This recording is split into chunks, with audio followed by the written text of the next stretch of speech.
स्वाभिमान और संघर्ष की गूंज जब समाज के बंधनों से टकराती है तो उठता है एक शंखनाद, अन्याय के विरुद्ध न्याय की पुकार। मुंशी प्रेमचंद की इस कालजयी कहानी में जीवन के कटु सत्य और मानवीय संवेदनाएं जीवंत हो उठती हैं। आइए सुनते हैं शंखनाद। भानु चौधरी अपने गांव के मुखिया थे। गांव में उनका बड़ा मान था। दारोगा जी उन्हें टाटा बिना जमीन पर न बैठने देते। मुखिया साहब को ऐसी धाक बंधी हुई थी कि उनकी मर्जी बिना गांव में एक पत्ता भी नहीं हिल सकता था। कोई घटना, चाहे वह सास बहू का विवाद हो, चाहे मेढ़ या खेत का झगड़ा, चौधरी साहब के शासनाधिकारी को पूर्ण रूप से सचते करने के लिए काफी थी। वह तुरंत घटनास्थल पर पहुंचते तहकीकात होने लगती। गवाह और सबूत के सिवा किसी अभियोग को सफलता सहित चलाने में जिन बातों की जरूरत होती है उन सब पर विचार होता और चौधरी जी के दरबार से फैसला हो जाता। किसी को अदालत जाने की जरूरत न पड़ी। हाँ, इस कष्ट के लिए चौधरी साहब कुछ फीस जरूर लेते थे।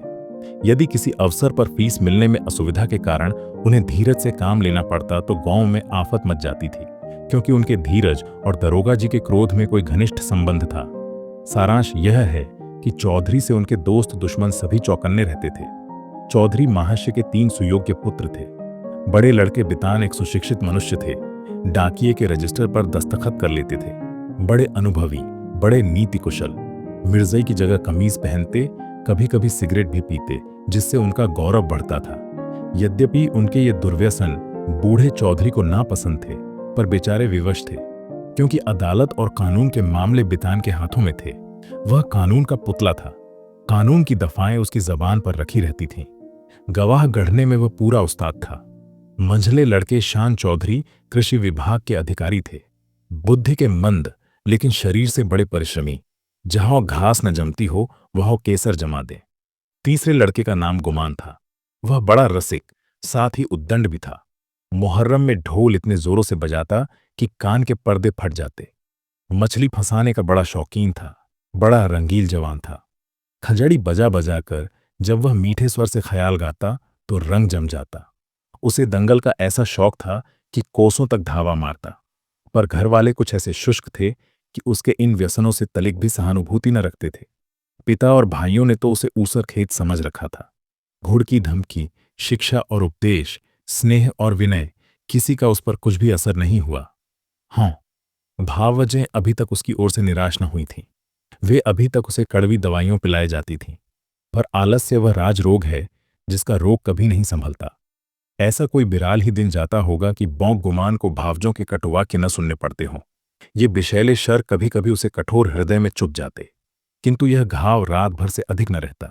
भोर होते ही थकना के साथ ही यह पीड़ा भी शांत आ जाती। तड़का हुआ, उसने हाथ मुंह धोया, बंशी उठाई और तालाब की ओर चल खड़ा हुआ। भावजें फूलों की वर्षा किया करती। बूढ़े चौधरी पैतरे बदलते रहते और भाई लोग तीखी निगाह से देखा करते। पर अपनी धुन का पूरा बौका गुमान उन लोगों के बीच से इस तरह अकड़ता चला जाता जैसे कोई मस्त हाथी कुत्तों के बीच से निकल जाता है। उसे सुमार्ग पर लाने के लिए क्या क्या उपाय नहीं किए गए। बाप समझाता, बेटा ऐसी राह चलो जिसमें तुम्हें भी पैसे मिले और गृहस्थी का भी निर्वाह हो। भाइयों के भरोसे कब तक रहोगे? मैं पका आम हूं, आज टपक पड़ा या कल, फिर तुम्हारा निबाह कैसे होगा? भाई बात भी न पूछेगे। भावजों का रंग देख रहे हो, तुम्हारे भी लड़के बाले हैं, उनका भार कैसे संभालोगे? खेती में जीना लगे, कास्टिबिली में भर्ती करा दूं।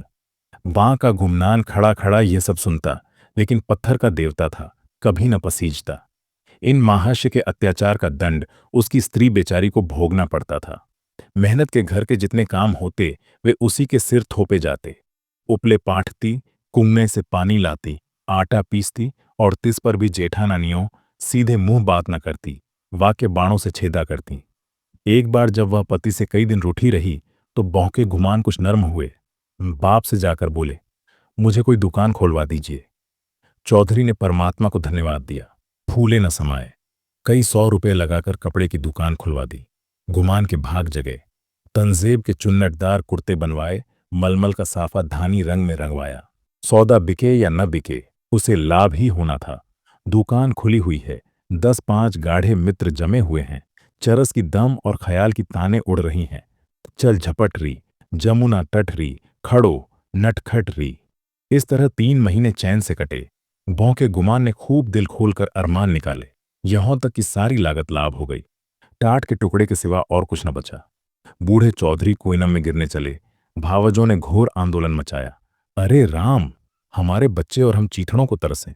गाढ़े का एक कुर्ता भी नसीब न हो, और इतनी बड़ी दुकान इस निखट्टू का कफन बन गई। अब कौन मुंह दिखाएगा, कौन मुंह लेकर घर में पैर रखेगा। किंतु बौंके गुमान के तेवर जरा भी मैले न हुए। वही मुंह लिए वह फिर घर आया और फिर वही पुरानी चाल चलने लगा। कानूनदा बिताने उनके ये ठाट बाट देकर जल जाता। मैं सारे दिन पसीना बहाऊं, मुझे नैनसुख का कुर्ता भी न मिले। यह अपाहिज सारे दिन चारपाई तोड़े और यूं बन ठन कर निकाले। ऐसे वस्त्र तो शायद मुझे अपने ब्याह में भी न मिले होंगे। मीठे शान के हृदय में भी कुछ ऐसे ही विचार उठते थे। अंत में यह जलन सही न गई और अग्नि भड़की। तो एक दिन कानूनदां बितान की पत्नी गुमनाम के सारे कपड़े उठा लाई और उन पर मिट्टी का तेल ऊंढेल कर आग लगा दी। ज्वाला उठी, सारे कपड़े देखत देखते जलकर राख हो गए। गुमान रोते थे, दोनों भाई खड़े तमाशा देखते थे। बूढ़े चौधरी ने यह दृश्य देखा और सिर पीट लिया।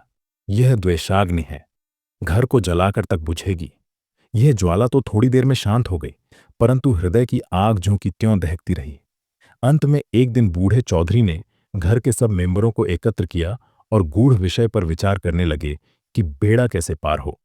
बितान से बोले, बेटा, तुमने आज देखा कि बात की बात में सैकड़ों रुपयों पर पानी फिर गया।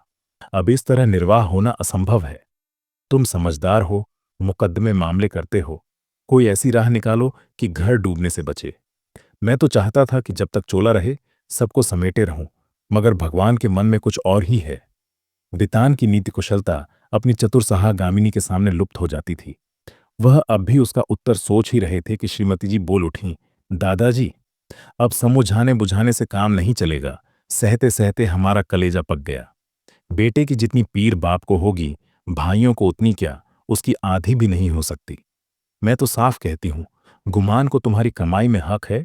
उन्हें कंचन के कौर खिलाओ और चौंदी के हिंडाले में झुलाओ। हम में न इतना बूता है, न इतना कलेजा। हम अपनी झोपड़ी अलग बना लेंगे। हाँ, जो कुछ हमारा हो वह हमको मिलना चाहिए। बौंट बखरा कर दीजिए। बला से 4 आदमी हंसेंगे। अब कहाँ तक दुनिया की लाज ढोवें। नीतिज्ञ बितान पर इस प्रबल वक्तृता का जो असर हुआ, वह उनके विकासित और कुमुदित चेहरे से झलक रहा था। उनमें स्वयं इतना साहस न था कि इस प्रस्ताव का इतनी स्पष्टता से व्यक्त कर सकते। नीतिज्ञ महाशय गंभीरता से बोले, जायदाद मुश्तरका, मनकूला या गैर मनकूला, आपके हीन हयात तकसीम की जा सकती है, इसकी नज़ीरें मौजूद है। जमींदार को साकितुल मिल्कियत करने का कोई इस्तेहकाक नहीं है। अब मंदबुद्धि शान की बारी आई, पर बेचारा किसान बैलों के पीछे आंखें बंद करके चलने वाला ऐसे गूढ़ विषय पर कैसे मुंह खोलता, दुविधा में पड़ा हुआ था। तब उसकी सत्यवक्ता धर्मपत्नी ने अपनी जेठानी का अनुसरण कर यह कठिन कार्य संपन्न किया। बोली, बड़ी बहन ने जो कुछ कहा उसके सिवा और दूसरा उपाय नहीं। कोई तो कलेजा तोड़ तोड़ कर कमाए, मगर पैसे पैसे को तरसे, तन ढोंकने को वस्त्र तक न मिले, और कोई सुख की नींद सोए, हाथ बढ़ा बढ़ा के खाए। ऐसी अंधेरे नगरी में अब हमारा निबाह न होगा। शान चौधरी ने भी इस प्रस्ताव का मुक्त कंठ से अनुमोदन किया। अब बूढ़े चौधरी गुमान से बोले, क्यों बेटा, तुम्हें भी यह मंजूर है? अभी कुछ नहीं बिगड़ा। यह आग अब भी बुझ सकती है। काम सबको प्यारा है, चाम किसी को नहीं। बोलो, क्या कहते हो? कुछ काम धंधा करोगे या अभी आंखें नहीं खुली? गुमान में धैर्य की कमी न थी। बातों को इस कान से सुनकर उस कान से उड़ा देना उसका नित्य कर्म था। किंतु भाइयों की इस जनमुरीदी पर उसे क्रोध आ गया। बोला, भाइयों की जो इच्छा है वही मेरे मन में भी लगी हुई है। मैं भी इस जंजाल से भागना चाहता हूं। मुझसे न मंजूरी हुई न होगी। जिसके भाग्य में चक्की पीसना बदा हो वह पीसे। मेरे भाग्य में चैन करना लिखा है, मैं क्यों अपना सिर ओखली में दूं? मैं तो किसी से काम करने को नहीं कहता। आप लोग क्यों मेरे पीछे पड़े हुए हैं? अपनी अपनी फिक्र कीजिए। मुझे आध सेर आटे की कमी नहीं है। इस तरह की सभाएं कितनी ही बार हो चुकी थीं, परंतु इस देश की सामाजिक और राजनीतिक सभाओं की तरह इसमें भी कोई प्रयोजन सिद्ध नहीं होता था। 2-3 दिन गुमान ने घर पर खाना नहीं खाया। जतन सिंह ठाकुर शौकीन आदमी थे, उन्हीं की चौपाल में पड़ा रहता। अंत में बूढ़े चौधरी गए और मना के लाए। अब फिर वह पुरानी गाड़ी अड़ती, मचलती, हिलती चलने लगी। पांडे घर के चूहों की तरह चौधरी के धर में बच्चे भी सयाने थे। उनके लिए घोड़े मिट्टी के घोड़े और नावें कागज की नावें थीं। फलों के विषय में उनका ज्ञान असीम था।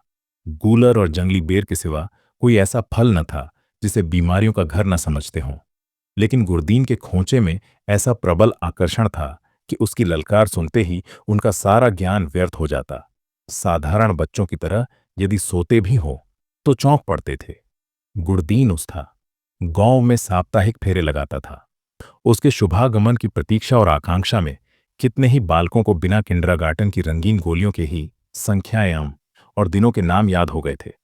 गुरदीन बूढ़ा सा मैला कुचैला आदमी था, किंतु आसपास में उसका नाम उपद्रवी लड़कों के लिए हनुमान मंत्र से कम न था। उसकी आवाज सुनते ही उसके खोंचे पर लड़कों का ऐसा धावा होता कि मक्खियों की असंख्य सेना को भी रणस्थल से भागना पड़ता था। और जहां बच्चों के लिए मिठाइयां थीं, वह गुरदीन के पास माताओं के लिए इससे भी ज्यादा मीठी बातें थीं। मोह कितना ही मना करती रहे, बार बार पैसा न रहने का बहाना करे, पर गुरदीन झटपट मिठाइयों का दोनों बच्चों के हाथ में रख ही देता और स्नेहपूर्ण भाव से कहता, बहू जी, पैसों की कोई चिंता ना करो, फिर मिलते रहेंगे, कहीं भागे थोड़े ही जाते हैं। नारायण ने तुमको बच्चे दिए हैं तो मुझे भी उनकी न्यौछावर मिल जाती है। उन्हीं की बदौलत मेरे बाल बच्चे भी जीते हैं। अभी क्या, ईश्वर इनका मोड़ तो दिखावे, फिर देखना कैसा ठनगन करता हूं। गुरदीन का यह व्यवहार चाहे वाणिज्य नियमों के प्रतिकूल ही क्यों न हो, चाहे 9 नगद सही 13 उधार नहीं वाली कहावत अनुभव सिद्ध ही क्यों न हो, किंतु मिष्टाभाषी गुरदीन को कभी अपने इस व्यवहार पर पछताने या उसमें संशोधन करने की जरूरत नहीं हुई। मंगल का शुभ दिन था। बच्चे बड़े बेचैनी से अपने दरवाजे पर खड़े गुरदीन की राह देख रहे थे। कई उत्साही लड़के पेड़ पर चढ़ गए और कोई कोई अनुराग से विवश होकर गांव के बाहर निकल गए थे। सूर्य भगवान अपना सुनहला गाल लिए पूरब से पश्चिम जा पहुंचे थे। इतने में ही गुरदीन आता हुआ दिखाई दिया। लड़कों ने दौड़कर उसका दामन पकड़ा और आपस में खींचातानी होने लगी। कोई कहता था, मेरे घर चलो। कोई अपने घर का न्योता देता था। सबसे पहले भानु चौधरी का मकान पड़ा। गुरदीन अपना खोंचा उतार दिया। मिठाइयों की लूट शुरू हो गई। बालकों और स्त्रियों का ठट्ठा लग गया। हर्ष और विषाद, संतोष और लोभ, ईर्ष्या और क्षोभ, द्वेष और जलन की नाट्यशाला सज गई। कानून दांव बितान की पत्नी अपने तीनों लड़कों को लिए हुए निकली। शान की पत्नी भी अपने दोनों लड़कों के साथ उपस्थित हुई। गुरदीन ने मीठी बातें करनी शुरू की। पैसे झोली में रखे, ढेले की मिठाई दी और ढेले का आशीर्वाद। लड़के दोनों लिए उछलते कूदते घर में दाखिल हुए। अगर सारे गांव में कोई ऐसा बालक था जिसने गुरदीन की उदारता से लाभ उठाया हो तो वह बौके गुमान का लड़का धान था। यह कठिन था कि बालक धान अपने भाइयों बहनों को हंस हंस और उलल उछलकर मिठाइयों खाते देखकर सब्र कर जाए। उस पर तुर्रा यह कि वे उसे मिठाइयों दिख दिख कर ललचाते और चिढ़ाते थे। बेचारा धान चीखता और अपनी मात का औंचल पकड़ पकड़ कर दरवाजे की तरफ खींचता था, पर वह अबला क्या करे। उसका हृदय बच्चे के लिए ऐंठ ऐंठ कर रह जाता था। उसके पास एक पैसा भी नहीं था। अपने दुर्भाग्य पर, जेठानियों की निष्ठुरता पर और सबसे ज्यादा अपने पति के निखट्टूपन पर कुढ़कुढ़ कर रह जाती थी। अपना आदमी ऐसा निकम्मा न होता तो क्यों दूसरों का मुंह देखना पड़ता, क्यों दूसरों के धक्के खाने पड़ते। उठा लिया और प्यार से दिलासा देने लगी, बेटा रो मत, अब की गुरदीन आवेगा तो तुम्हें बहुत सी मिठाई ले दूंगी। मैं इससे अच्छी मिठाई बाजार से मंगवा दूंगी, तुम कितनी मिठाई खाओ। ये कहते कहते उसकी आंखें भर आई। आह, ये मनहूस मंगल आज ही फिर आवेगा और फिर ये ही बहाने करने पड़ेंगे। हाय, अपना प्यारा बच्चा ढेले की मिठाई को तरसे और घर में किसी का पत्थर सा कलेजा न पसीजे।